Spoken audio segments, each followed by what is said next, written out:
చూసుకుంటే ముందు నుంచి కూడా గోవా అసెంబ్లీ ఎన్నికల్లో ఆ ప్రచారానికి ప్రధానంగా 100 కోట్ల రూపాయలు బదిలీ అయినటువంటి పరిస్థితి. సో దానికి సంబంధించి ముందుగా ఏదైతే ఢిల్లీ లిక్కర్ స్కామ్ సంబంధించినటువంటి సరళీకృతించారు ఆ 100 కోట్లకు సంబంధించి కవిత ఉన్నటువంటి పరిస్థితి కనిపిస్తుంది. మనీష్ సిసోడియా జైల్లో ఉన్నటువంటి పరిస్థితి కనిపిస్తుంది. చాలా మంది అప్రూవల్గా మారినటువంటి పరిస్థితి కనిపిస్తుంది. సూత్రధారులు మెడలకు ఇప్పుడు ఉచ్చు చిక్కున్నటువంటి పరిస్థితి కనిపిస్తుంది. సో ఢిల్లీ సంబంధించినటువంటి ముఖ్యమంత్రి కేజ్రీవాల్ అరెస్టుకు సంబంధించి దాదాపుగా 2 సంవత్సరాల నుంచి కూడా కార్యాచరణ ఉన్నటువంటి పరిస్థితి కనిపిస్తుంది. గత నెల ఏప్రిల్కి సంబంధించినటువంటి 9 గంటల పాటు ఈడీ విచారించినటువంటి పరిస్థితి. పూర్తిగా ఈసారి నిన్న కట్టుదిట్టమైనటువంటి భద్రతల మధ్య పూర్తిగా అరెస్ట్ వారెంట్ తీసుకొని అరెస్ట్ చేసినటువంటి పరిస్థితి కనిపిస్తుంది. ఈరోజు రిమాండ్ కూడా పంపించే అవకాశం కాసేపట్లో కోర్టు ముందు కూడా రాబోతున్నటువంటి పరిస్థితి కనిపిస్తుంది. సో ఇదే డిబేట్ పాయింట్ కంటిన్యూ చేద్దాం. ఈరోజు డిబేట్ పాయింట్ సంబంధించి సుధాకర్ గారు ఆమ్ ఆద్మీ పార్టీ నుంచి మనకి ఉన్నారు. వారికి నమస్కారం. అలాగే రాజకీయ విశ్లేషకుడు పాపిరెడ్డి గారు మనకి అందుబాటులో ఉన్నారు. బీఆర్ఎస్ పార్టీ సంబంధించి రామ్మోహన్ కూడా వచ్చినటువంటి పరిస్థితి కనిపిస్తుంది. కాసేపట్లో బీజేపీకి సంబంధించి చెన్నై గారు జాయిన్ అయిపోతారు. వారందరికీ ముందుగా నమస్కారం.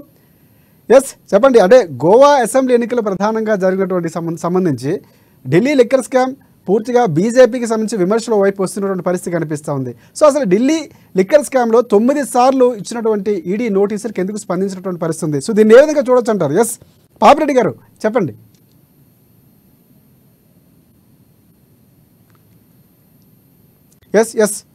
సుధాకర్ గారు మీ పార్టీకి సంబంధించి అవినీతి నిర్మూలనే ధ్యేయంగా వచ్చినటువంటి పార్టీగా చెప్పుకోవచ్చు. దాని మీద ఉద్యమించినటువంటి కేజ్రీవాల్ ఈరోజు అదే అవినీతి ఆరోపణలకు సంబంధించి ఈరోజు అరెస్ట్ అయినటువంటి పరిస్థితి కనిపిస్తూ ఉంది. సో దీన్ని ఏ విధంగా చూడొచ్చు?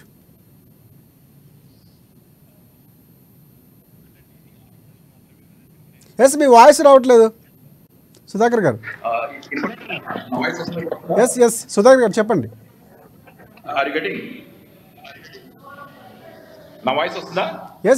వస్తుంది. సుధాకర్ గారు చెప్పండి.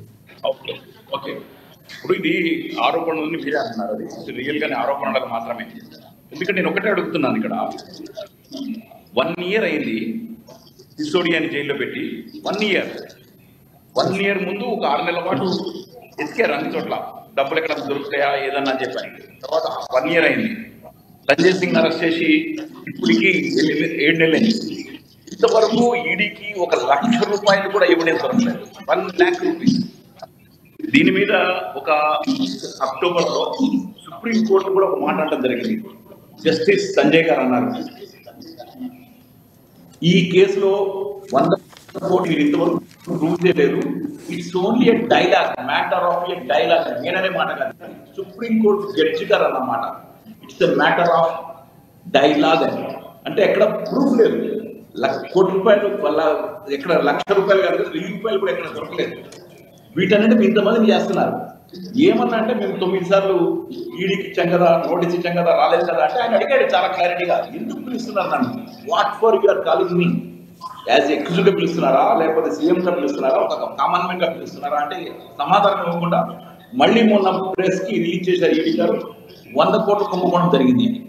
100 కోట్లు జరిగినప్పుడు లెటర్ ఇవ్వచ్చు కదా, మీరున్నారని చెప్పలేదు. నిన్న వచ్చినప్పుడు కూడా ఒకటి సెర్చ్ వారెంట్ అన్నారు, ఆ తర్వాత అరెస్ట్ చేసుకున్నారు. అది కూడా కోర్టులో వాద్యం జరుగుతుండగానే కూడా. ఇది టోటల్ గా మోడీ గారు కేజ్రీవాల్ కి భయపడి అరెస్ట్ చేసిందని చాలా క్లారిటీగా అర్థమవుతుంది. ఎందుకంటే ఈ దేశంలో ఇక్కడ సుధాకర్ గారు పాయింట్, ఈడీకి సంబంధించి మోదీకి సంబంధించి ఒకే లింక్ ఉందంటారా? ఈడీ అనేది మోడీకి సంబంధమైనటువంటి అంశంగా చెప్తున్నటువంటి పరిస్థితి. సో ఇక్కడ ఈడీ అనేది కేవలం ప్రొసీజర్ ఫాలో అవుతూ అరెస్ట్ చేస్తామని చెప్తున్నటువంటి పరిస్థితి కనిపిస్తుంది. ప్రొసీజర్కి అతీతంగా ఒక ముఖ్యమంత్రిని అరెస్ట్ చేసే అధికారం ఉంటుందంటారా? ఎగ్జాక్ట్లీ. ఇప్పుడు ఈడీ సిబిఐ ఇంత ముందు కూడా కాంగ్రెస్ ఉన్నప్పుడు కూడా జరిగేది, కానీ ఇంత దారుణంగా జరగాల. ఇప్పుడు మాత్రం బీజేపీ వచ్చిన తర్వాత దాదాపు 5,000 కేసులు, 5,223 కేసులు బుక్ చేస్తే 3,000 మంది మీద కేసులు వాళ్ళు బీజేపీలో జాయిన్ అయిన తర్వాత కేసులు పోయినాయి. నేను ఎన్నో చెప్తాను, నారాయణ రాఠే కావచ్చు, సురేంద్ర ఉజ్వల్ కావచ్చు, మన రాష్ట్రంలో సీఎం రమేష్ కావచ్చు, సుజనా చౌదరి కావచ్చు, కౌరి సాంబశివరావు కావచ్చు, వీళ్ళందరి మీద ఈడీ రైట్లు జరిగాయి. అందరూ బీజేపీలో జాయిన్ అయ్యారు. ఎంతెందుకు మొన్న కూడా సుప్రీం మన దీంట్లో ఎలక్షన్ కమిషన్ లో 1,000 కోట్ల రూపాయలు వాళ్ళు ఈడీ రైడ్ జరిగిన తర్వాత ఇచ్చారని చెప్పి అరవిందో ఫార్మా ఈడీ రైడ్ జరిగిన వారం రోజులకి 40 కోట్లు ఇచ్చినట్టుగా మనకు రికార్డులు తెలుస్తున్నాయి. మెగా కంపెనీ మీద దాడి జరిగిన తర్వాత 900 కోట్లు ఇచ్చినట్టు మనకు తెలుస్తుంది. లా మీద ప్రతి కంపెనీ ఈ రోజు దాడి చేసింది, ఈడీ సిబిఐ దాడి చేసిన తర్వాత ఎంత క్లియర్ లింక్ కనపడుతుంది. అది మాత్రం ఈడీ కనపడటంలా. ఈడీకి కనబడేది ఏంటి? ఇక్కడ 100 కోట్లు, అది కూడా ఇక్కడ దొరకట్లేదు. ఇంతవరకు ఇక్కడ ప్రూవ్ చేయలేకపోయారు. 1 year నుంచి సుసుడో గారిని జైల్లో పెట్టిన, 8 నుంచి పెట్టిన, ఇప్పుడు ఈయన మీద కూడా ప్రూవ్ కాదు. ఇది అబ్సల్యూట్ గా. సుధాకర్ గారు, మీ ప్రశ్నకి సమాధానం చెప్తారు. బీజేపీ పార్టీ సంబంధించి చెన్నై గారు ఉన్నారు. చెన్నై గారు చెప్పండి, పూర్తిగా బీజేపీ మోదీ కావాలని భయపడి ఈరోజు కేజ్రీవాల్ అరెస్ట్ చేపించారు అనేది ప్రధానంగా చెప్తున్నటువంటి పరిస్థితి, మీరేమంటారు? కావాలని చేయాలని అంటే మరి పినరయి విజయన్ ఎందుకు చేయించలేదు, స్టాలిన్ ఎందుకు చేయించలేదు, మమతా బెనర్జీని ఎందుకు చేయించలేదు సార్? వాళ్ళు కూడా వీళ్ళంతా శత్రువులే కదా. ఏమీ రాబోయే రోజుల్లో అలాంటివి కూడా జరగొచ్చేమో. జరిగితే జరగచ్చు, వాళ్ళు చేస్తే తప్పకుండా జరుగుతాయి. ఎందుకంటే ఏమి లేనప్పుడు నిన్న హైకోర్టు బెయిల్ ఇవ్వటానికి ఎందుకు నిరాకరించింది? మరి ఈయనే ఉద్యమంలో పనిచేసేటప్పుడు ఏమన్నా ఆరోపించాలు రిజైన్ చేయాలా, కోర్టుకు మనం ఈడీకి వాటికి సహకరించాలని చెప్పి పెద్ద మనిషి ఈ రోజు రిజైన్ చేయకుండా ఎందుకు పోయాడు? ఎస్, కంప్లీట్గా ఆప్కి సంబంధించి ఎక్కడ అవినీతి ఆరోపణలు లేము. క్లియర్ కట్గా ఇందాక సుధాకర్ గారు మాట్లాడుతూ కూడా క్లియర్గా ఒక చెప్పినటువంటి పరిస్థితి కనిపిస్తుంది. Matter of dialogue. సో ఈ అంశాన్ని ఆయన ప్రధానంగా చెప్పినటువంటి పరిస్థితి కనిపిస్తుంది. దీని ప్రాతిపదికనే ఈడీకి సంబంధించి క్లియర్ కట్గా చెప్పినటువంటి పరిస్థితి. సో కానీ ఎందుకు అరెస్ట్ చేశారు ఒక విషయం చెప్పకుండా? ఎందుకు ప్రతిసారి ఈడీ వారెంట్కు సంబంధించి కానీ లేకపోతే ఏదైతే నోటీస్ పంపిస్తుందో నోటీస్ సంబంధించి వివరణ ఇచ్చే ప్రయత్నం చేయలేదని చెప్పి ప్రధానంగా సుధాకర్ గారు చెప్తున్నారు. ఎందుకు ఇవ్వలేదండి? ఎవరైనా 9 సార్లు నోటీసులు ఏమి ఇచ్చారు? ఎందుకు అరెస్ట్ చేస్తున్నాము, ఎందుకు రమ్మంటున్నామో క్లియర్ గా చెప్తున్నారు కదా వాళ్ళ నోటీసులలో. దానికి సమాధానం చెప్పొచ్చు కదా. దాని మీదనే కదా హైకోర్టుకు వెళ్ళింది. హైకోర్టు ఎందుకు నిరాకరించింది బెయిలు? కేసులో పసలేకపోతే. రామ్మోహన్ గారు, ఎస్, ప్రధానంగా బీఆర్ఎస్ పార్టీకి సంబంధించి కూడా కవిత ఉన్నటువంటి పరిస్థితి కనిపిస్తుంది. ఒక ప్రధానంగా ఒక వార్త ఇప్పుడు ప్రధానంగా వస్తున్నటువంటి పరిస్థితి. ఇదే సమయంలో కవితను కూడా ఎదురుగా పెట్టి కేజ్రీవాల్ ప్రధానంగా సూత్రధారులుగా ఉన్నటువంటి అందరూ కూడా విచారణ చేసే అవకాశం ఉన్నట్టు కూడా మనకి వార్తలు వస్తున్నాయి. సో అదే కనుక జరిగితే మరింతగా కఠినంగా అయ్యే అవకాశాలు ఉన్నాయి కూడా వార్తలు వస్తున్నాయి. సో కవితకు సంబంధించి కూడా ఈరోజు విచారణ కోర్టుకు సంబంధించి ఒకటి రాబోతున్నటువంటి పరిస్థితి కనిపిస్తూ ఉంది. సో ఇక్కడ మనీష్ సిసోడియా కానీ అరెస్ట్ అయినటువంటి పరిస్థితి కనిపిస్తుంది. కవితకు సంబంధించి కూడా త్వరలో అదే జరగబోతుంది అంటారు, మీరేమంటారు?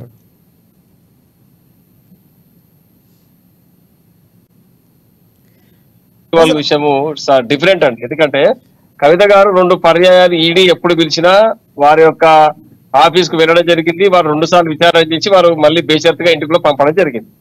మళ్ళీ ఇప్పుడు 3వసారి మాత్రం అరెస్ట్ చేయడం జరిగింది. దీన్ని కూడా మేము న్యాయపరంగా కోర్టు వెళ్ళడం, సుప్రీంకోర్టు వెళ్ళడం జరిగింది. ఇంకా సుప్రీంకోర్టు ఎలాంటి నిర్ణయం రాలేదు. ఇందులో కూడా మనం గమనించాల్సిన విషయం ఏంటంటే అరవింద్ కేజ్రీవాల్ గారు సంబంధించి వీరు భారతదేశంలో దేశ రాజధాని అయినటువంటి ఢిల్లీలో ఒక ప్రత్యేక సమయంలో వీరు రాజకీయ పార్టీకి అవతరించి నేను సచ్చీలుని, నా అంత సచ్చీలు భారతదేశంలో ఎవరు లేరు, సత్యహరిశ్చంద్రుని తర్వాత నేనే వారి వారసుని చెప్పుకోవడం జరిగింది.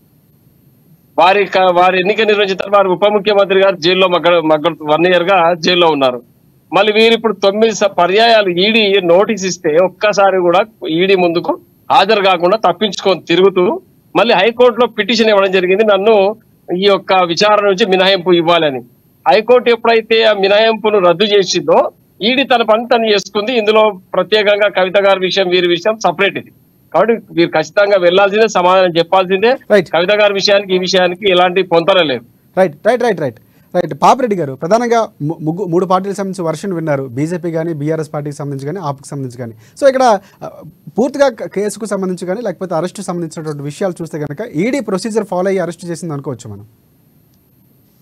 ఇప్పుడు ఈ కేసు పూర్వాపరాలు, తర్వాత దీనిలో ఉన్న రాజకీయ కోణాలు, పరిపాలనా కోణాలు, అవినీతి కోణాలు అనేకం మిళితమై ఉన్నాయి. ఏ ఒక్కటి కూడా మనం సెపరేట్ గా చెప్పడానికి వీల్లేదు. ఎందుకంటే నేను కొంత టైం ఎక్కువ తీసుకుంటా, నాకు టైం ఎక్కువ వేయండి. ఇది 2014లో దాదాపుగా మోడీ, కేజ్రీవాల్ ఇద్దరు కూడా జాతీయ రాజకీయాలలో ఒకటేసారి ప్రస్తావన మొదలు పెట్టడం జరిగింది. అయితే రాజకీయాలు మాట్లాడకపోతే విషయాలు అర్థం కాదు. అయితే విషయం ఏంటంటే ఇక్కడ ఢిల్లీ మినహా మొత్తం ఉత్తర భారతదేశాన్ని అంతా కూడా బీజేపీ తన కంట్రోల్కు లేదా తన ప్రాబల్యంకు లేకపోతే తన పార్టీ ఏలుబడిలోకి తెచ్చుకోవడం జరిగింది. ఒక ఢిల్లీ అంటే కేంద్ర రాజధాని అనే ఢిల్లీ ఇప్పటికి కూడా బీజేపీ చేతులు లేదు. మొన్న పంజాబ్లో ఎలక్షన్స్ అయితే కాంగ్రెస్ ఓడిపోయి అక్కడ ఆపు గెలిచింది కానీ బీజేపీ గెలవలేదు. అయితే ఎప్పుడు కూడా బీజేపీకి ఒక రాజకీయ కోణం ఏమున్నదంటే ఏదో విధంగా ఆపును మనం ఇక్కడ రాజకీయంగా లేకుండా చేయాలి. ఓకే, లిక్కర్ స్కామ్లో కొంత వాస్తవాలు ఉన్నాయి కానీ ఆ వాస్తవాలను వాళ్ళు కేవలం నా ఉద్దేశంలో బీజేపీ ఇది 100% రాజకీయంగా ఎలక్షన్స్ కోసం వాడుకునే ప్రయత్నం చేస్తున్నారు. ఎందుకంటే మొన్న నన్ను చాలా టీవీ ఛానల్స్ అడిగినాయి కవితను ఎందుకు అరెస్ట్ చేసినట్టు నేను అప్పుడే చెప్పిన. కవిత గారిని అరెస్ట్ చేయడం అనేది కవిత బై డిఫాల్ట్ చేస్తున్నారు. ఎందుకంటే కేజ్రీవాల్ గారిని అరెస్ట్ చేయాలి. రేపు రాబోయే ఎలక్షన్స్ లో ఆపును నార్త్ ఇండియాలో కాంగ్రెస్ తర్వాత ప్రత్యామ్నాయంగా ఆప్ ఎదుగుతున్నది. కాంగ్రెస్ బాగా డౌన్ అవుతున్నది నార్త్ ఇండియాలో, దానికి ప్రత్యామ్నాయంగా ఆప్ వస్తున్నది. కాబట్టి ఆపును దెబ్బతీయడం కోసం ఇది 100% రాజకీయంగా చేసిన పని, ఇలా అనుమానం లేదు. ఒకటి. రెండోది, ఇంట్లో కొంత అవినీతి ఉన్నది. అవినీతి అసలే లేదనో లేకపోతే అదే అని కాదు, కానీ దాని మ్యాగ్నిట్యూడ్ కోణము 100 కోట్లు. ఇప్పుడు రేపు జరుగుతున్న ఈ కుంభకోణాల ఆ స్కేల్ కానీ పరిణామం చూస్తే 100 కోట్లు పెద్ద కాదు అని నేను 100 కోట్లు సపోర్ట్ చేస్తలేదు. ఒకవేళ నిజంగానే ఆప్ వాళ్ళు కరప్షన్ చేస్తే ఢిల్లీ మద్యం పాలసీ మార్పులు జరిగినాయి. అంతకుముందు గవర్నమెంట్ నుంచి ప్రైవేట్కి వచ్చింది. ప్రైవేట్ లో కూడా సౌత్ సిండికేట్ అందులో ఎంటర్ అయింది. దానిలో కవిత ఉన్నది, మాగుంట శ్రీనివాసరెడ్డి వాళ్ళ ఫ్యామిలీ ఉన్నది, చాలా మంది ఉన్నారు. దీన్ని పెద్ద తతంగా నడిచింది. కాబట్టి ఇదేమో అది స్కామ్ జరగకుంటే పోలేదు, స్కామ్ జరిగింది. జరగడంలో ఎవరి పాత్ర ఎంత ఉన్నది అనేది ఇప్పుడు బయట తేలాలి. అయితే దురదృష్టవశాత్తు ఏమైతున్నది అంటే ఈ తేలక ముందే రాజకీయాలు అవుతున్నాయి. అయితే రెండోది ఏంటంటే, ఇంకోటి ఏంటంటే కేజ్రీవాల్ గారిని కూడా చాలా రోజులు అంటే ఒక 3-4 నెలల కింద నుంచి కూడా ఎన్డీఏలో జాయిన్ కావని రకరకాలుగా ఒత్తిడి కూడా తీసుకురావడం జరిగింది. ఆయన ఒప్పుకోలేదు. అది ఇక్కడ కేజ్రీవాల్ గారు కరెక్టా కాదా గొప్ప వ్యక్తి అన్నది రేపు ఎంక్వైరీ తేలుతుంది. సుప్రీంకోర్టులో కేసులు ఉన్నాయి. ఇది లీగల్ విచారణ చాలా రోజులు పడుతుంది. కానీ ఇప్పుడు ఈ తక్షణ కర్తవ్యం అంటే ఇప్పుడున్న పరిస్థితుల్లో మనం దీన్ని 100% అర్థం చేసుకోవాల్సింది ఏంటంటే ఇది రాజకీయ కోణమే దీనిలో ఎక్కువ ఉన్నది. ఒకటి, ఎందుకంటే ఇన్ని రోజులు ఉండి తీరా ఇప్పుడు ఎలక్షన్స్ అనౌన్స్ అయిన తర్వాత ఒకటే విషయం చెప్పిన ఇంకొకటి విషయం ఏంటంటే ఈ ఎలక్ట్రల్ బాండ్స్ లో కూడా ఇవాళ సుప్రీంకోర్టు అది ఇచ్చిన తర్వాత అన్ని డీటెయిల్స్ వచ్చినాయి. దానిలో బిగ్గెస్ట్ బెనిఫిషియరీ ఎవరంటే బీజేపీ. అన్ని రకాల గ్రూపుల నుంచి వెళ్ళి పెద్ద ఎత్తున తీసుకున్నది బీజేపీ. కానీ వాళ్ళకి కేంద్రం అధికారం ఉన్నది, ఈడీ వాళ్ళ చేతిలో ఉన్నది, సిబిఐ వాళ్ళ చేతిలో ఉన్నది, ఇన్కమ్ ట్యాక్స్ అన్ని కూడా వాళ్ళ చేతిలో ఉన్నాయి. కాబట్టి వాళ్ళ చేతుల్లో అవి స్వతంత్ర సంస్థలు ఎప్పుడు కూడా కాదు. కాంగ్రెస్ ప్రభుత్వంలో కూడా అవి చేయలేదు. ఇప్పుడు బీజేపీ మోడీ ప్రభుత్వంలో మొత్తం వాటికి వాటి ఆర్గాన్స్ కంటే బీజేపీ ఆర్గాన్స్ గా తయారైనాయి. కాబట్టి వీటి వ్యాలిడిటీ కూడా క్వశ్చనబుల్ అవుతుంది. రైట్ చెన్నై గారు చెప్పండి, పూర్తిగా క్లియర్ కట్గా ఇక్కడ ఉన్నటువంటి పరిణామాలు చూసుకుంటే బీజేపీ కావాలనే ఈ చేస్తున్నటువంటి పరిస్థితి కనిపిస్తూ ఉందని క్లియర్ కట్గా చెప్తున్నారు. సో దానికి మీరు ఏం చెప్తారంటే బీజేపీ ఇక్కడ ఏదైతే దర్యాప్తు సంస్థలు వాడుకొని నిజంగా రాజకీయ లబ్ధి పొందడం కోసం బలంగా ఎదుగుతున్నటువంటి ఆ పార్టీని లేకపోతే సీఎంగా ఉన్నటువంటి కేజ్రీవాల్ని దెబ్బతీసేందుకు మాత్రమే ఈడీని వాడుకుందన్నట్టు ప్రధానంగా చెప్తున్నటువంటి పరిస్థితి కనిపిస్తుంది. సో దానికి మీరు ఏమంటారు అంటే వివరణ ఇవ్వాలనుకుంటే కనుక క్లియర్ కట్గా 9 సార్లు ప్రధానంగా అదే చెప్తున్నటువంటి పరిస్థితి. 9 సార్లు ఈడీ నోటీసులు ఇస్తే ఎందుకు స్పందించలేదు? కానీ దానికి కూడా క్లియర్ కట్గా చెప్తున్నటువంటి పరిస్థితి కనిపిస్తుంది. బీజేపీ పార్టీకి సంబంధించి నిజంగా ఈ కోణం రాజకీయ కోణంగా ఉందనుకోవచ్చా, లేకపోతే కేజ్రీవాల్ నిజంగా తప్పు చేశారు కాబట్టి అరెస్ట్ చేశారని చెప్తారు మీరు? తప్పకుండా పాపిరెడ్డి గారు చెప్పినట్టుగా తప్పకుండా నేరం చేసినారు, లిక్కర్ స్కామ్ జరిగిందని వారు చెప్పారు ఇప్పుడే. మరి తప్పు చేసినప్పుడు ఎంక్వైరీ చేయాలా లేదా? అది రాజకీయ కోణం అంటే ఎట్లా ఉంటుంది? మరి ఎన్ని రోజుల నుంచి జరుగుతుంది తతంగం అంతా? 2 ఏళ్ల నుంచి 22 నుంచి జరుగుతూనే ఉంది కదా. ఇప్పుడు కొత్తగా ఎలక్షన్స్ ముందే కాదు, కొత్తగా ఇప్పుడు 9 నోటీసులు ఇచ్చారు. నువ్వు సరైన సమాధానం ఇవ్వాల్సింది. మీరు నేను ఒకటి వాడుకొని మిగతాది వాడుకోవద్దు కాదు. రాజకీయాలు ఉన్నది, అన్ని వాడుకుంటాను. తప్పకుండా రాజకీయాలు ఉంటాయి. ఎలక్షన్ బాండ్లలో ఆబ్వియస్లీ ఎలక్షన్ బాండ్లలో అధికార పార్టీకి ఎక్కువ వస్తాయి, అందులో డౌట్ లేదు. కాంగ్రెస్ ఉన్నప్పుడు కాంగ్రెస్ కు వచ్చాయి, మరి ఇక్కడ టిఆర్ఎస్ కు జగన్ కు వీళ్ళకు కూడా ఎక్కువ వచ్చాయి. కాంగ్రెస్ కు భిన్నమైన పార్టీ, మీది సిద్ధాంతాలు న్యాయము, మాకు సిద్ధాంతాలు దాని గురించి రాజ్యాంగం గురించి, రాజ్యాంగంలో చట్టబద్ధత ఏర్పరిచిన ఎన్నికల బాండ్లు అవి. సుప్రీంకోర్టు ఈ రోజు కొట్టేయచ్చు, అందరు పార్లమెంట్ సభ్యులు ఒప్పుకున్నది కదా. సుప్రీంకోర్టు ఇచ్చింది, చట్టసభలో చేసినటువంటి విషయం అది. చట్టసభలో అప్రూవల్ చట్టంగా వచ్చింది అది. సరే, ఈ రోజు సుప్రీంకోర్టు కొట్టేసింది, తీసేస్తారు అంతే. ఎన్నికల బాండ్లు అనేవి ఈ రోజు కొత్తగా వచ్చినాయి ఏం కాదు, ఇంతకుముందు కూడా రకరకాల రూపాల్లో ఉన్నాయి అవి. ఏదో విధంగా తీసుకుంటూనే ఉన్నారు. ఈరోజు చట్టబద్ధంగా రైట్ రైట్ చెన్నై గారు తీసుకోవాలనుకున్నారు. టాపిక్ డైవర్ట్ అవుతుంది. మన ప్రధానంగా ఒకటి ఈ విషయంలో నాకు పాపిరెడ్డి గారు మాట్లాడుతున్నారు కాబట్టి నేను మాట్లాడుతున్నాను. ఇది కూడా ఆపు వాళ్ళు కూడా ఎలక్షన్స్ కోసమే తీసుకున్నాం అనేది ఒక ఆరోపణ. ఎస్ గోవా అసెంబ్లీ ఎన్నికలు కూడా ఎలక్షన్ బాండ్ల పేరు మీద తీసుకుంటే ఏమున్నదండి? ఇప్పుడు ఏ రూపంగా అయితే నేను ఐఎమ్ నాట్ ఏది సపోర్టర్ ఆఫ్ ద యాప్, లేకపోతే అదేది కాదు. నేను కవిత ఖచ్చితంగా వీళ్ళందరూ కూడా ఎవరైతే తప్పు చేసిన అందరూ కూడా శిక్ష అనుభవించాలి. కానీ ఇప్పుడు మీరు ఒకటి చేసి మందికి ఒకటి చెప్పి ఇప్పుడు అన్ని కూడా జనాలు కూడా అబ్జర్వ్ చేస్తున్నారు. మీకు ఏదో కాలం కలిసి వచ్చింది నడుస్తున్నది కాబట్టి మీరు ఏం చెప్పినా కూడా నడుస్తుందని కూడా పొరపడ్డది. Right right right right Papireddy garu ఇందాక చెన్నై గారు ఇంకొక అంశం కూడా ఇందాక మాట్లాడినటువంటి పరిస్థితి అంటే మిగతా ఎవరైతే సృజనా చౌదరి కానీ వీళ్ళందరూ ఎదుర్కొన్నారు, ఇప్పుడు వాళ్ళ మీద ఎందుకు విచారణ జరగట్లేదు అని కూడా ఒక అంశాన్ని ఎత్తినటువంటి పరిస్థితి కనిపిస్తుంది. ఇందాక సుధాకర్ గారు మాట్లాడుతూ ఎస్ విచారణ జరుగుతుంది. ఎన్ని కేసులు జరుగుతున్నాయి? రాజకీయ పార్టీల మీద కేసులు ఎన్ని ఏళ్లుగా కొనసాగుతున్నాయి? సపోజ్ మన జగన్మోహన్ రెడ్డి 10 ఏళ్ల నుంచి జరుగుతూనే ఉన్నాయి కేసులు. కాంగ్రెస్ గవర్నమెంట్ లో జరిగాయి, ఇప్పుడు బీజేపీ గవర్నమెంట్ లో కూడా జరుగుతున్నాయి. రాజకీయ నాయకులకు తక్షణమే విచారణ జరిగితే ఈ పార్టీకి సగం మంది పై జైల్లో ఉందరు. మరి ఏ పార్టీ అయినా కూడా అధికారంలో ఉన్న పార్టీలు దానికి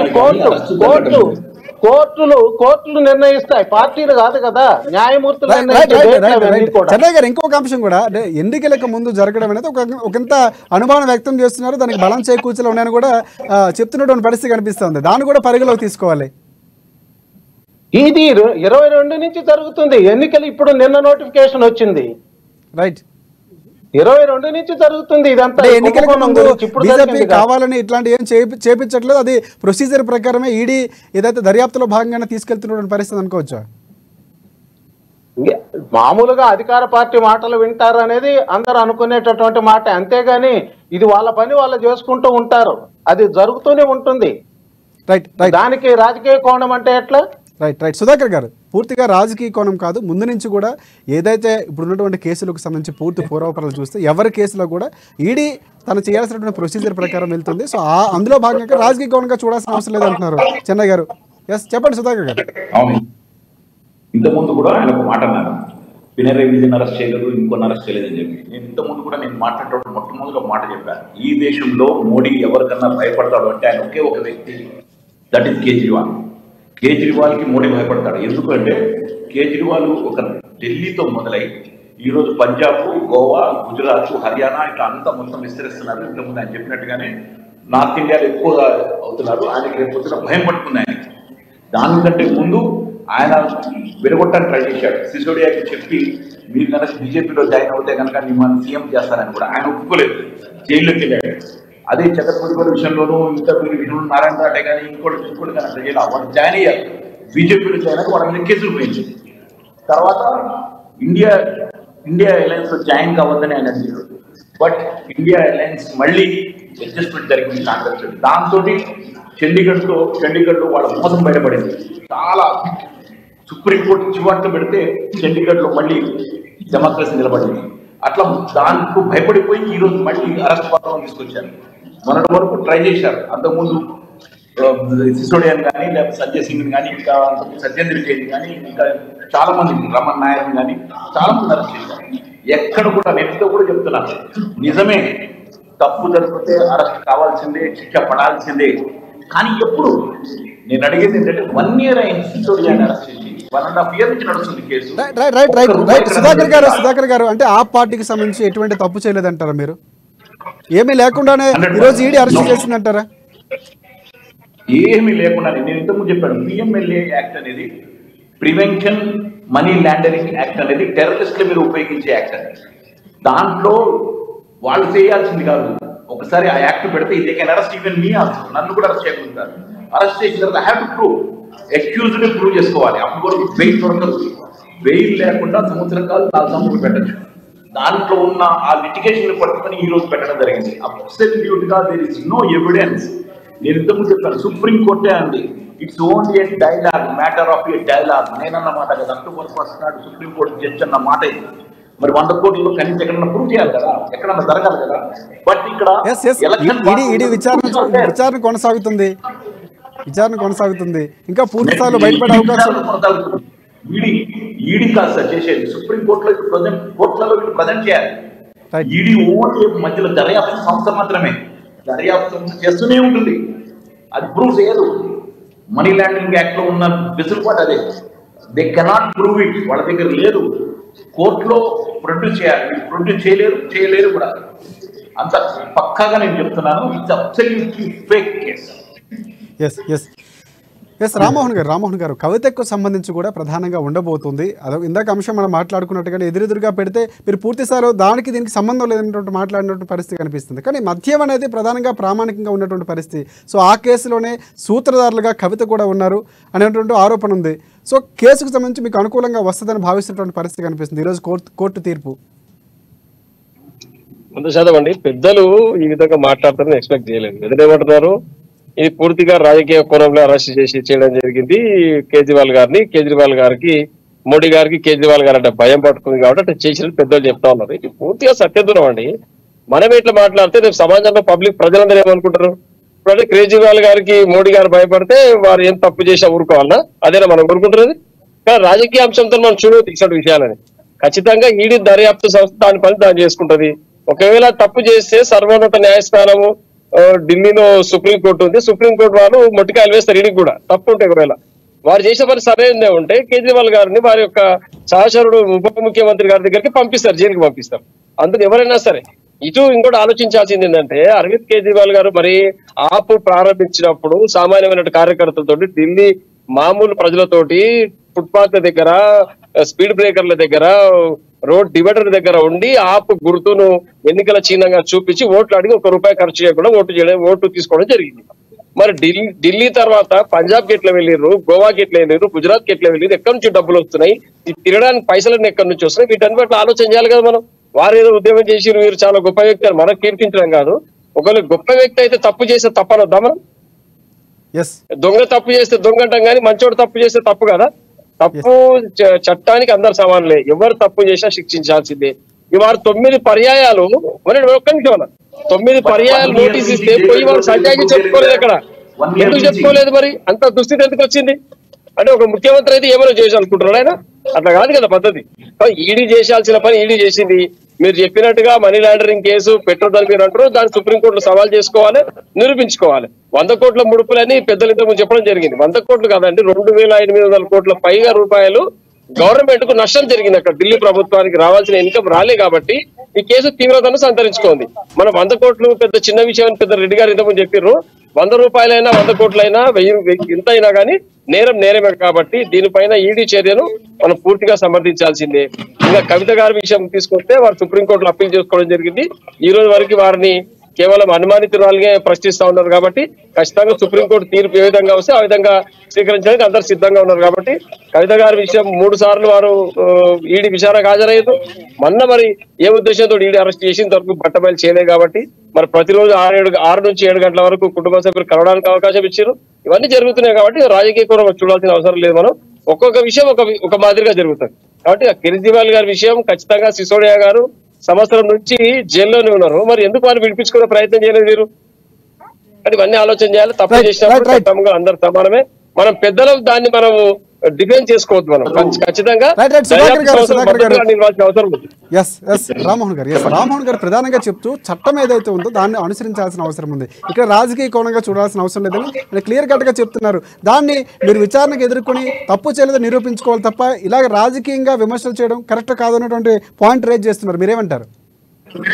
నేను ఒక మాట అడుగుతానండి. సుధేంద్ర అధికారి ఏ పార్టీ ఉన్నారు ఇంతకుముందు? సుధేంద్ర అధికారి బెంగాల్ చెందిన నాయకులు నారదా కేసులో, శారదా కేసులో, చిట్ ఫండ్ కేసులో ఎన్ని వేల కోట్లు తిన్నాడు ఆయన ఇప్పుడు ఏ పార్టీలో ఉన్నాడు? మన రాష్ట్రానికి చెందిన సీఎం రమేష్ ఎక్కడ ఉన్నాడు? సుజనా చౌదరి ఎక్కడ ఉన్నాడు? నారాయణ రాట ఎక్కడ ఉన్నాడు? హేమంత్ బిశ్వాస్ ఎక్కడ ఉన్నాడు? వీళ్ళందరూ వేరే పార్టీల్లో కరెక్షన్ చేసినాడు కాదా? వీళ్ళందరినీ తీసుకెళ్లి పార్టీలు పెట్టుకోలేదా? వాళ్ళందరూ మీరు ఎందుకు జరగట్లేదు? వాళ్ళని ఎందుకు అరెస్ట్ చేయలేదు?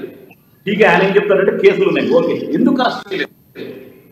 ఇక్కడ ప్రూఫ్ కాలేదు, అక్కడ ప్రూఫ్ అయిన కేసులు, అక్కడ ప్రూఫ్ అయిన కేసుల్లో జగన్ గుడిపల్లి ప్రతి రాష్ట్రంలో నేను చెప్పగలుగుతాను, 100 పేర్లు చెప్తాను. వీళ్ళందరూ కూడా పార్టీలు మారారు. బీజేపీలోకి వెళ్తే వాళ్ళ మీద కేసులు ఎత్తేసారు. ఏమన్నంటే కేసు ఫైల్ దొరకదు. మన జగన్ గుడిపల్లి అయితే కేసు ఫైలే దొరకలేదు. వాళ్ళ మీద ఫైల్ పోయిందన్నారు సిబిఐ వాళ్ళు, ఈడీ వాళ్ళు. ఇంత దారుణం అది. అది ఎక్కడ ప్రూఫ్ కాదు, అక్కడ అరెస్ట్ చేయరు, ఇక్కడేమో అరెస్ట్ చేస్తారు. Yes, ఇంత yes. దారుణమైనది రాజకీయం కాదా ఇది? Yes, ఇది రాజకీయం కాదా? Yes. రాజకీయం చేస్తున్నది మీరు. ఎందుకంటే ఈడీ దాదాపు 5,000 కేసుల్లో 3,000 మంది బీజేపీలో జాయిన్ అయిపోయారు. ఇంకా మాట్లాడతారు రాజకీయం కాదని. Yes, yes.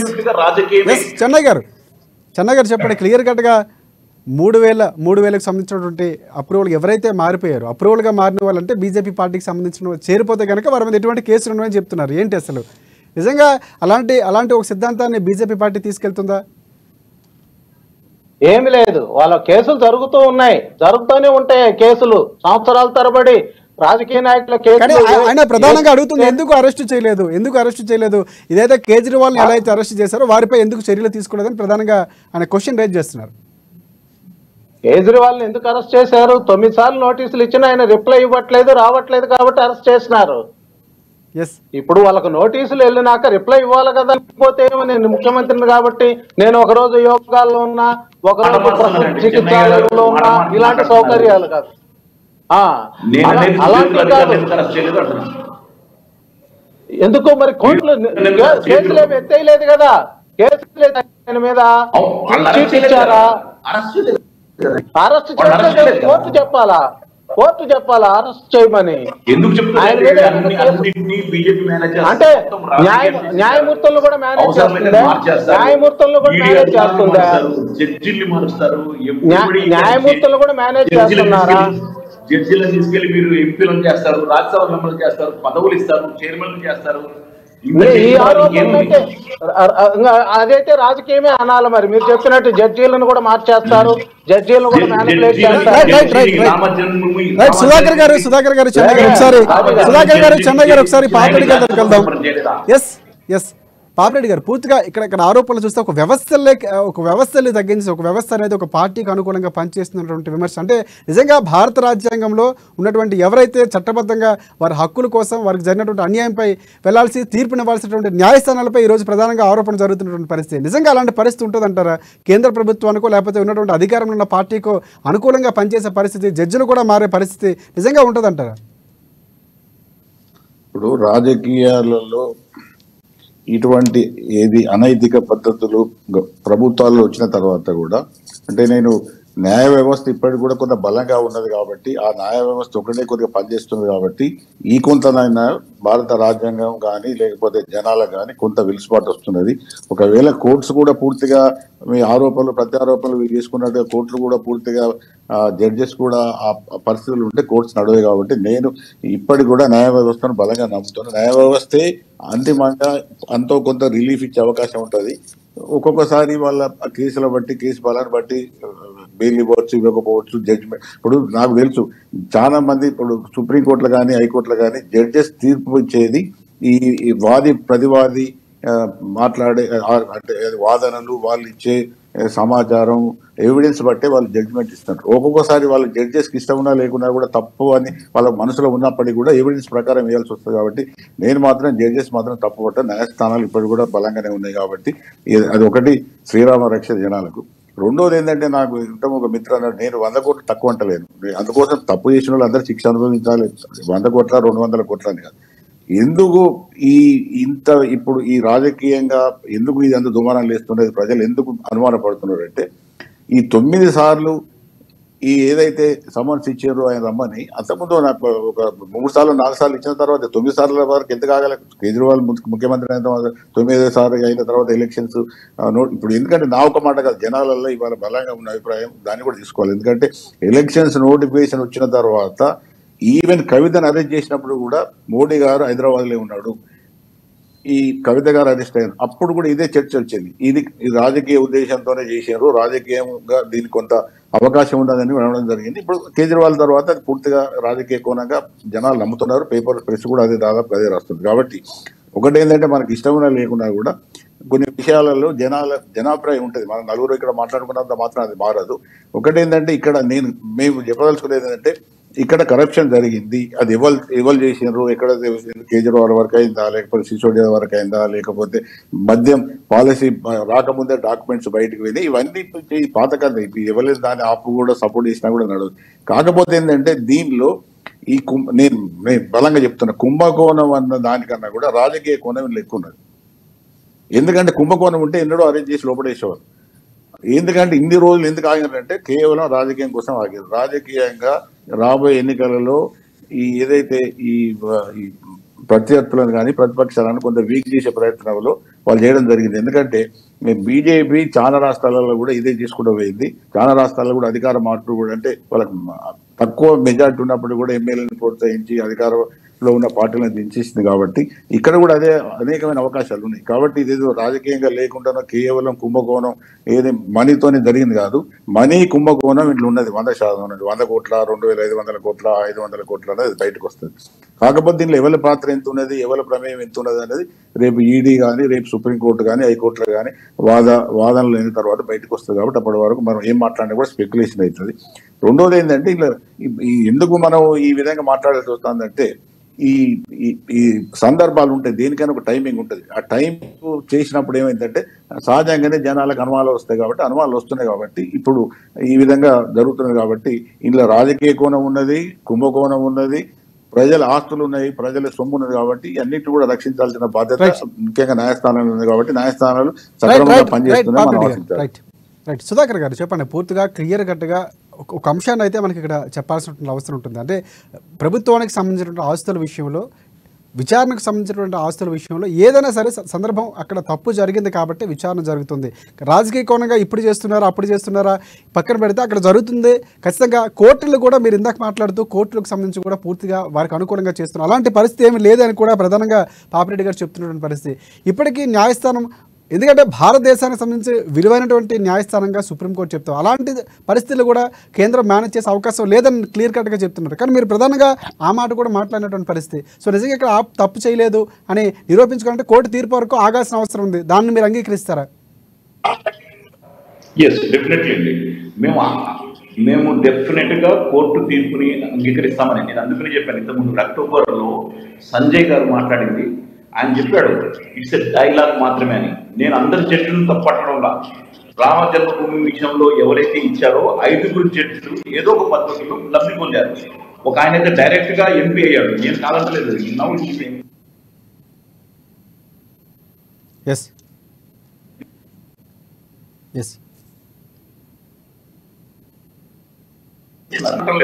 కానీ ఈ రోజు మొత్తం వ్యవస్థను ప్రతిపట్టించారని చెప్పాను. ఎందుకంటే ఇక్కడ ఒకటి అది 100 కోట్లు కావచ్చు, 2000 కోట్లు కావచ్చు, ఇంతకుముందు అన్నట్టుగా ఎంత నష్టం ఉన్నా కావచ్చు, డెఫినెట్ గా ప్రూవ్ కావాల్సిందే. కానీ ఎన్ని రోజులు, దాదాపు 2 years అండి, 1 year అయింది. ఆయన మీద ఇంతవరకు ఒక ఎలిగేషన్ ప్రూవ్ చేయలేకపోయారు. ఇప్పుడు ఈయన పట్టుకెళ్తున్నారు. సుధాకర్ గారు, లాలూ ప్రసాద్ యాదవ్ సంబంధించి లాలూ ప్రసాద్ దాదాపుగా చాలా ఏళ్ల పాటు ఆ కేసుకు సంబంధించిన జరిగినటువంటి పరిస్థితులు కూడా గతంలో చాలా కేసుల్లో చూసాం. లాలూ ప్రసాద్ యాదవ్ కేసులో ప్రూఫ్ దొరికినాయండి. అది కూడా నిరంతరంగా చాలా ఏళ్ల పాటు దానికి సంబంధించిన ప్రక్రియ కొనసాగింది. నేను చెప్తాను. లాలూ ప్రసాద్ యాదవ్ కేసు నేను చదివానండి. ఒక స్కూటర్ నెంబర్ మీద గడ్డిని తరలించినట్టుగా పెట్టారు. అదే స్కూటర్ నెంబర్ మీద. అందువల్ల దాని మీద చాలా పెద్ద కేసులు అయినాయి. దానికి ప్రూఫ్ అయింది, దానికి అయింది, నడిచింది కేసు అది. కానీ ఇంత ప్రూఫ్ కూడా లేకుండా నడవలేదు. జైలు ఎప్పుడు పెట్టారని లాలూ ప్రసాద్ పెట్టారు. ఎండింగ్ లో జడ్జిమెంట్ వచ్చిన తర్వాత పెట్టారు ఆయన. ఇక్కడ కూడా పూర్తిగా చాలా మందిని విచారించినటువంటి పరిస్థితి. ఇప్పటికే చాలా మంది అప్రూవర్ గా మారిపోయారు. అమిత్ అరోరా దగ్గర నుంచి పూర్తిగా రామచంద్ర పిల్లే దగ్గర నుంచి చాలా మందిని విచారించిన తర్వాతే చివరిగా ఇక్కడికి కేజ్రీవాల్కి వచ్చినటువంటి పరిస్థితి కూడా కనిపిస్తుంది. దీన్ని కూడా మనం ఒకసారి చూడాల్సిన అవసరం ఉంది. ఇందులో ఎక్కడ నిజం లేకుండా, సాక్ష్యాలు దొరకకుండానే ఈడీ ఒక ముఖ్యమంత్రిని అరెస్ట్ చేస్తే ధైర్యం చేస్తుందంటారా? చేసిందనే చెప్తున్నాం. ఈయనే గనక ఇండియా అలయన్స్ లో లేకపోతే కనుక అరెస్ట్ చేసేవాడు కాదు. నేను 100% చెప్తున్నాను. It's absolutely fake case. నిజంగా వీళ్ళు ఇప్పుడు కాదు, ఇంకో 6 నెలలకు కూడా వీళ్ళు ప్రూవ్ చేయలేరు. 6 నెలలకు కూడా ప్రూవ్ చేయలేరు. నేను ఎందుకు చెప్తున్నానంటే ఇటువంటి కేసులు మన ఇండియాలో చాలా చూస్తున్నాం. సాయిబాబా గారిని మొన్న 10 సంవత్సరాల పాటు జైల్లో పెట్టారు. 14 సంవత్సరాలు మొన్న వదిలిపెట్టారు. ఆయన ఏం చేయలేదని. అటువంటి వ్యవస్థ మనది. ఈ పిఎంఎల్ఏ కింద అరెస్ట్ చేసి వీళ్ళు ఏమీ ప్రూవ్ చేయలేరు, లేరు కూడా. జరగనప్పుడు ఏం చేస్తారు? సుధాకర్ గారు, చెన్నై గారు, ఇంతవరకు ఒక్క ప్రూఫ్ కూడా దొరకనటువంటి పరిస్థితి. బీజేపీ కావాలనే ఇలాంటి కేసులు కూడా ఆయన కొన్ని ఉదాహరణలు కూడా చెప్తున్నటువంటి పరిస్థితి, బయటకు వచ్చినటువంటి పరిస్థితులు కూడా ఉన్నాయి. సో ఇది కూడా అలాగే ఉండబోతుంది. ఇందులో ఒక్క ప్రూఫ్ కూడా ఉండదు, ఏం నిరూపించాలని చెప్తున్నారు. సో నిజంగా మీరేమంటారు? ఇక్కడ రాజకీయ కోణం లేదు, నిజంగా ముందు నుంచి మాట్లాడుతున్నట్టుగానే జరిగింది కాబట్టే ఇక్కడ కేసు విచారణ జరుగుతుంది, ఈడీ అరెస్ట్ చేసింది, ఆ దిశగా దర్యాప్తు కూడా జరుగుతుంది, రిమాండ్ కూడా అడిగే అవకాశాలు క్లియర్గా కనిపిస్తున్నాయి. సో ఇక్కడ మీరేమంటారు? మీరే చెప్పారు, ఇద్దరు వాళ్ళ తోడు దొంగలలో ఇద్దరు అప్రూవర్స్ గా మారారు, రామచంద్ర పిళ్ళే మరి రాఘవ ఇద్దరు కూడా. వారిని అందరిని ఎంక్వైరీ చేసినాకనే కేజ్రీవాల్ పేరు కూడా బయటకు వచ్చింది. మరి కవిత పేరు ఎట్లా బయటకు వచ్చింది, కేజ్రీవాల్ పేరు బయటకు ఎట్లా వచ్చింది, మానీష్ సిసోడియా పేరు ఎట్లా బయటకు వచ్చింది, ఇవన్నీ ఒకరినొకరు లింకులు కలుపుతుంటేనే ఈ రోజు ఫేస్ టు ఫేస్ మాట్లాడాలని చెప్పేసి నిర్ణయించింది కూడా అందుకే వాళ్ళు. ఇది పూర్తి రాజకీయ కోణం. అంటే ప్రూఫ్స్ ఉన్నటువంటి వివేకానంద రెడ్డి కేసు ఏమాయా, గొడ్డలతో చంపినా నేనని దస్తగిరి ఒప్పుకున్నాడు అప్రూవర్. మరి 5 ఏళ్ల నుంచి అది సాగుతానే ఉంది. ఎన్నేళ్ళు సాగుతుంది? 5 ఏళ్ల నుంచి సాగుతుంది. ఏమొచ్చింది? ప్రూఫ్ ఉంది, గొడ్డలతో చంపినా నేనని బయట తిరుగుతున్నాడు దర్జాగా. మరి ఏం చేసింది కోర్టు? అప్రూవర్ గా అతన్ని పెట్టుకుంది, కేసు ముందుకు సాగకుండా చేసేవాళ్ళు చేస్తున్నారు. మరి ఆ విధమైనటువంటి ఆరోపణలు అప్రూవల్ రుజువు అయిందా అంటే రుజువు అయితే ఈ పార్టీ జైల్లో ఉండేవాడు కదా. రుజువు చేసుకోవటానికే ఆధారాల కోసమే ఈ ఎంక్వైరీలు ఇవన్నీ కూడా చేస్తూ ఉన్నారు. రుజువు చేయాలనే ఉద్దేశంతో ఆధారాలు సేకరణ భాగమే ఈ ఎంక్వైరీస్. అందువల్ల దొరకలేదు కాబట్టి ఇప్పుడు దాకా మేము నిందితుడుగానే అని అంటున్నాం, కానీ ఆయన దోషి అని చెప్పేసి ఎవరు చెప్పట్లే. కోర్టు శిక్ష వేసేంత వరకు ఆయన దోషి కాదు, అంతవరకు నిందితుడే. అందువల్ల ఇది రాజకీయ కోణం అంటే మాత్రం ఒప్పుకోము. వీళ్ళని చేస్తేనే రాజకీయ కోణం, వేరే వాళ్ళని చేస్తేనే కాదంటే ఎట్లా? రాజకీయ కోణం ఎట్టి పరిస్థితుల్లో ఆయన ప్లస్ వారు అన్నారు సుధాకర్ గారు, ఆయన చూసి భయపడుతున్నాడాను. మోడీ ప్రపంచ దేశాధినేతలకే భయపడటంలే, ఒక కేజ్రీవాల్ ను చూసి భయపడుతున్నాడంటే మరి నవ్వు వస్తుంది.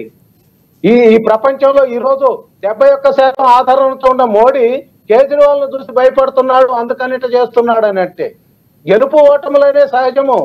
కాంగ్రెస్ 60 ఏళ్లు పరిపాలించింది, మరి ఓడిపోయింది. ఈ రోజు వాళ్ళు అనేక మిత్రపక్షాలతో కలిసి అధికారం కోసం పాకులాడుతున్నారు. దిగ్గజాలు లాంటి మనుషులు 400 సీట్లు వచ్చినటువంటి కాంగ్రెస్ మరి ఈ రోజు 40 సీట్లకు వచ్చింది. కాబట్టి రాజకీయాలు ఉండవండి, రాజకీయాలు ఉండవు. రైట్ రామ్మోహన్ గారు, ఇక్కడ పూర్తిగా రాజకీయాలు ఉండవు. ఇక్కడ పూర్తిగా తెలంగాణకు సంబంధించి కవిత ప్రధానంగా ఉన్నటువంటి పరిస్థితి.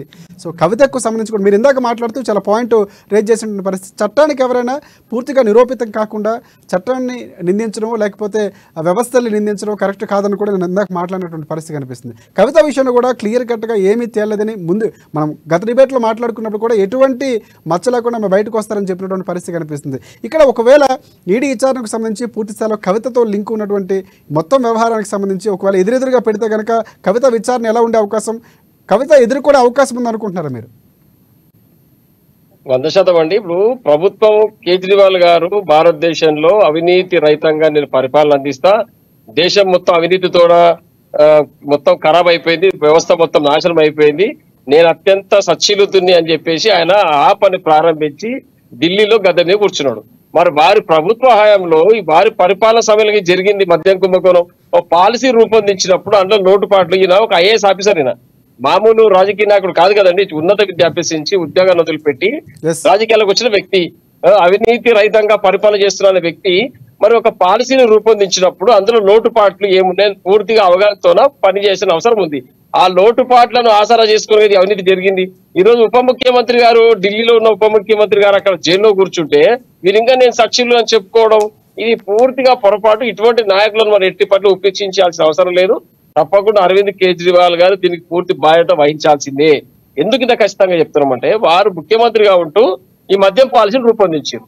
సుమారుగా 2,800 కోట్ల పైచిలకు రూపాయలు ప్రభుత్వానికి రావాల్సినవి రాకుండా పోయినాయి. కాబట్టి ఇందులో అవినీతి జరిగింది అంటున్నారు. మరి పాలసీ రూపొందించినప్పుడు ఎలాంటి ల్యాప్సెస్ లేకుండా ఎలాంటి పొరపాటు లేకుండా చేయాల్సిన పని కేజ్రీవాల్ గారిది. అదిగా చూసుకోలేదు. మరి అందులో వారు లేరు, వారు సచిన్లు అంటారు. సరే, ఒకవేళ వారు ఈ యొక్క నేరంలో లేకపోతే కోర్టు, సుప్రీంకోర్టు ఉంది, విచారణ అంతా వారిని బేషరతుగా నిందితుడు కాదు వీరు, ఖచ్చితంగా మీరు సచ్చీనుడు అని చెప్పి కోర్టు వదిలిపెడతారు. దాంట్లో ఎలాంటి సందేహం లేదు. కాబట్టి మనం న్యాయ వ్యవస్థను డౌట్ పట్టాల్సిన అవసరం లేదు, ఈడీ అధికారులను డౌట్ పట్టాల్సిన అవసరం లేదు.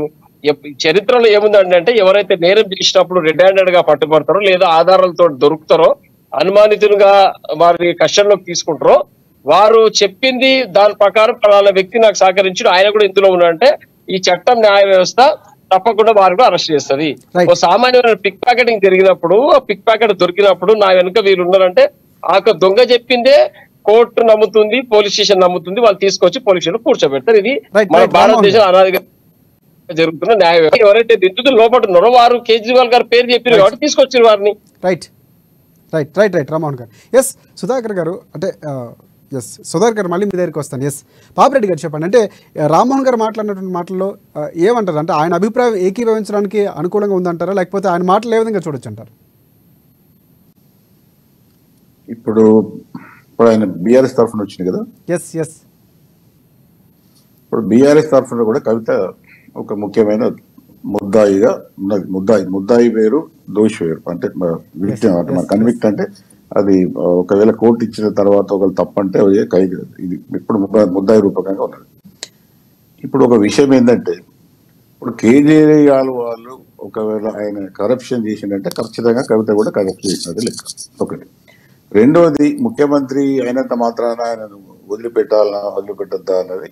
ఇప్పుడు ఇక్కడ కూడా ఇప్పుడు ఆయన అన్న రామోహన్ గారు ఏది పేమెంట్ మీద కూర్చుండి చీపురు పట్టుకొని తిరిగి గెలిచినారు. అట్లాగే కేసీఆర్ గారు తెలంగాణ పట్టుకొని గెలిచి తెలంగాణ వాళ్ళని దూరం పెట్టాడు.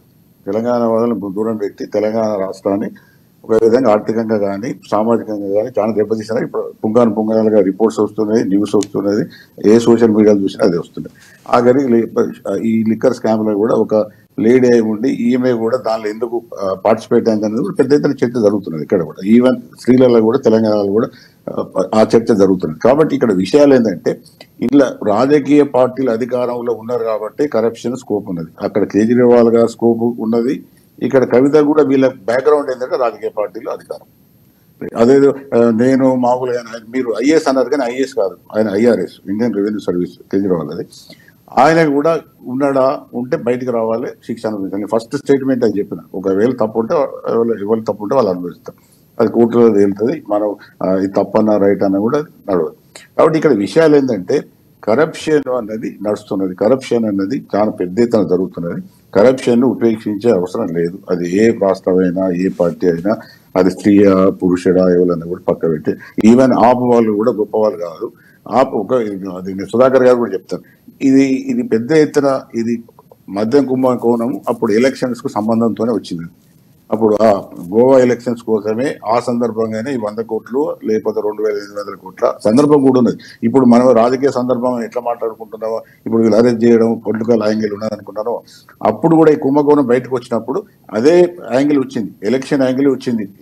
మీరు రామ్మోహన్ గారు మీరు అన్నది గోవా ఎలక్షన్స్ కోసం మిగతా ఎలక్షన్ కోసమే ఆప్ వాళ్ళు పైసలు తీసుకున్నారు. లిక్కర్ అంతకుముందు గవర్నమెంట్ పాలసీ ఉన్నది, ప్రైవేటైజ్ చేసి దానిలో అధిక సదన లిక్కర్ గ్రూప్ అది చేయలేదు. కాబట్టి నేను ఫైనల్ ఒకటే కన్క్లూడ్ చేసేది ఏంటంటే ఇట్లా కుంభకోణం జరిగింది, రాజకీయ కోణం ఉన్నది. రెండు కూడా ఎవల యాంగిల్లో వాళ్ళు ఆర్గ్యూ చేస్తున్నారు. కానీ వాస్తవాలు కొన్ని బయటకు వస్తాయి. తర్వాత సుధాకర్ మాటల్లో నేను వేగిస్తాను. ఒకవేళ ఆయన ఇండియాలో జైన్ కాకుండా లేకపోతే ఎన్డీఏకి వచ్చినా కూడా ఉండకపోయాయి. నేను ఖచ్చితంగా చెప్తాను విషయం. ఎస్ ఎస్ రామ్మోహన్ గారు క్వశ్చన్ రైజ్ చేస్తున్నారు, చెప్పండి. ఇప్పుడు పెద్దలు చెప్తా ఉన్నారు కేసీఆర్ గారు ఉద్యమం పేరు మీద తెలంగాణ ఎట్టేసుకున్నది. తెలంగాణ అస్తిత్వం కొరకు పోరాటం చేసింది వేరు, కేవలం అధికారం కొరకు శాంతి అన్నాహజరే గారు ముందు పెట్టుకొని అవినీతి రహితంగా సాధారణ పౌరుని ఆమ్ ఆద్మీ పేరు మీద పార్టీ ఆపని పెట్టినది వేరు. ఈ రెండు కోణాలు వేరు. తెలంగాణ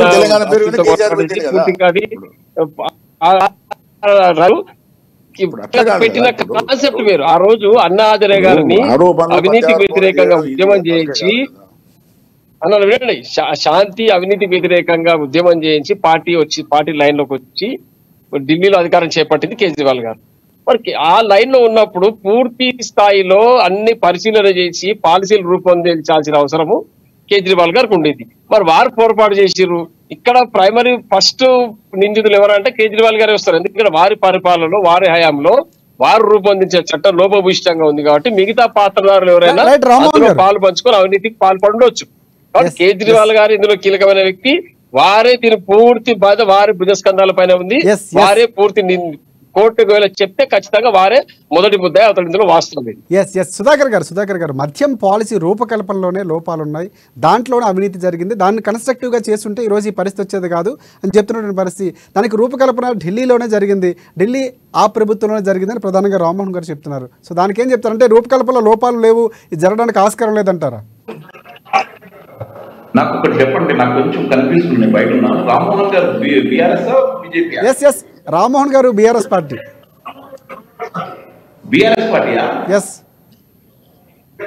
బీఆర్ఎస్ పార్టీ అయ్యండి. మరి కవిత గారు కరెక్ట్ డబ్బులు ఇచ్చారు 100 కోట్లు.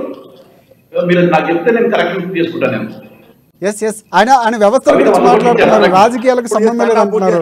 ఏం మాట్లాడుతున్నా ఆయనకి తెలుస్తలేదు. అది కాదు, కవిత గారు 100 కోట్లు కేజ్రీవాల్ కేసీఆర్ కూడా బాధ్యత వహించాలి.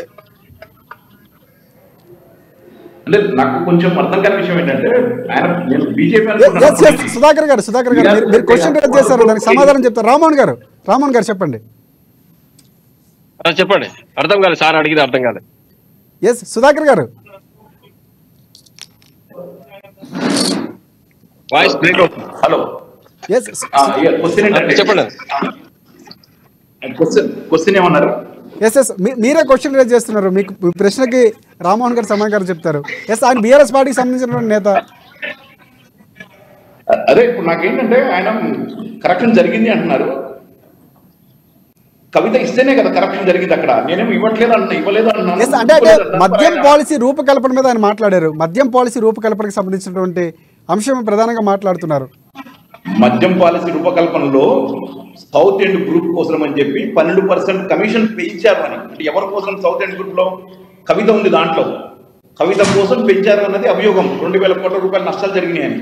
మరి ఆ బీఆర్ఎస్ ఆయన చెప్పాలి, ఆయన కోసం ఏమంటున్నాను, కేజ్రీవాల్ గారు ఎప్పుడైతే పాలసీ రూపొందించిండో అందులో ఇలాంటి లోపాలు ఉండకుండా చూసుకోవాల్సిన అవసరం ఉండే. అందుకని 9 పర్యాయాలు పోలేదు. ఈ రోజు కవిత గారు కేవలం నిందితురాలుగా అనుమానితురాలుగా మార్చడం చేర్చడం జరిగింది. కవిత గారు అనుమానితులుగా 4 సార్లు ఈడీ విచారణకు పోయినా మళ్ళీ వాపసు వచ్చింది. రామ్మోహన్ గారు అనువాదదారు నుంచి జైన్ అయిందే, ఇప్పుడు కేసు మార్చారు. ఆయన కవిత నాట్ అనువాదితులు కాదు, నిందితురాలుగానే జైన్ చేశారు. మీరు అట్లా మాట్లాడతారు, నిందితురాలుగానే జైన్ చేశారు. ఇప్పుడు పోయినప్పుడు ఆయన దాంట్లోనే పేరు అక్యూజ్డ్ గానే పేరు, విట్నెస్ గా పోలేదు. ఇప్పుడు 100 కోట్లు ముడుపులు మారినాయనే మీరేమో ఆయన అంటున్నారు పట్టుకుని. అది కూడా 100 కోట్లు ఎందుకు ఇచ్చారు? పర్సంటేజ్ మీరు చదవండి. ప్రధానంగా అంటే రూపకల్పన చేసే దాంట్లో సరిగ్గా చేస్తుంటే ఈ రోజు ఆరోపణలు వచ్చేవి కాదని చెప్తున్నారు రామ్మోహన్ గారు. రామ్మోహన్ గారు అంతేనా? ఒక్క నిమిషం సార్. ఏమంటున్నారండి అంటే ఇప్పుడు ఆప్ అనేది దేశంలో పూర్తి స్థాయిలో అవినీతి జరుగుతుంది, నేను సచ్చీలుని, నా పార్టీ సచ్చీలంగా ఉంటుంది, నేను అవినీతి రహితంగా పరిపాలన కొనసాగిస్తా అని చెప్పిన వ్యక్తి కేజ్రీవాల్ గారు. ఈ రోజు వారు గొంగట్లో అన్నం పెట్టి ఎండకలేరు పరిస్థితి చందంగా తయారైంది రాజకీయ పరిస్థితి. కాబట్టి ఖచ్చితంగా ఎవరు అతిథులు గారు ఇందులో కవిత గారి పాత్ర ఏమాత్రం లేదు. తప్పకుండా సుప్రీంకోర్టుకు కవిత గారు అప్పీల్ చేసుకోవడం జరిగింది. చెప్పండి, మీకు కొంచెం తెలుసుకోండి రామ్మోహన్, దయచేసి ఐఎమ్ రిక్వెస్టింగ్ యూ. ఎందుకంటే ఇది మన డిబేట్ కొన్ని వేల మంది, లక్షల మంది చూస్తున్నారు. సౌత్ ఎండ్ గ్రూప్ కోసం అని చెప్పి 6% నుంచి 12% హోల్సేల్ గా ఇచ్చే ప్రాఫిట్ ఇవ్వటం వల్ల దానికి పెంచిపించుకొని 100 కోట్లు ముడుపులు ఈమె ఇచ్చిందని అక్కడ అభియోగం. మీరు దాన్ని పట్టుకుని ఆయన చేశారంటే ఎందుకు నాకు అర్థం కాదు. అందరు కలిసి చేసింది అక్కడ ఒప్పేసుకుంటున్నారా? వాళ్ళు చేసింది, వీడు చేసింది కాదు, సౌత్ ఎండ్ గ్రూప్ చేసింది అది అని అభియోగం అక్కడ. ప్రభుత్వం సౌత్ ఎండ్ గ్రూప్ ఎట్లా చేస్తుందండి? మళ్ళీ మీరు ప్రమేయం ఉంటేనే కదా సౌత్ ఎండ్ గ్రూప్ కానీ ఇంకే గ్రూప్ కానీ చేయడానికి అవకాశం. ఇందులో ఎవరు ఏది అనేది దిగుదేయాల్సిన అవసరం ఉంది. తప్పకుండా సుప్రీంకోర్టులో ఆ విషయాలు బయటపడతాయి. ఎవరి మీద ఆరోపణ, రాజకీయ ఆరోపణ లేకపోతే వాస్తవం అనేది బయటపడుతుంది. రామ్మోహన్ గారు మనం లైవ్ డిబేట్ ఉన్నాం, కొంచెం జాగ్రత్తగా ఉన్నాం. ఐఎమ్ వెరీ సారీ, కొంచెం తెలుసుకోండి. ప్రపోజల్ చేసి మార్పించారు, మార్చడానికి 100 కోట్లు ఇచ్చారని అభియోగం అక్కడ నడుస్తుంది. Right right, thank you. డిబేట్లో పాల్గొన్న సుధాకర్ గారికి, ఆమ్ ఆద్మీ పార్టీకి సంబంధించి కన్వీనర్, అలాగే బీఆర్ఎస్ పార్టీకి సంబంధించి రామ్మోహన్ గారికి, బీజేపీ పార్టీకి సంబంధించి చెన్నై గారికి, అలాగే రాజకీయ విశ్లేషకులు పాపిరెడ్డి గారికి అందరికీ ధన్యవాదాలు డిబేట్లో పాల్గొన్నందుకు. ఇది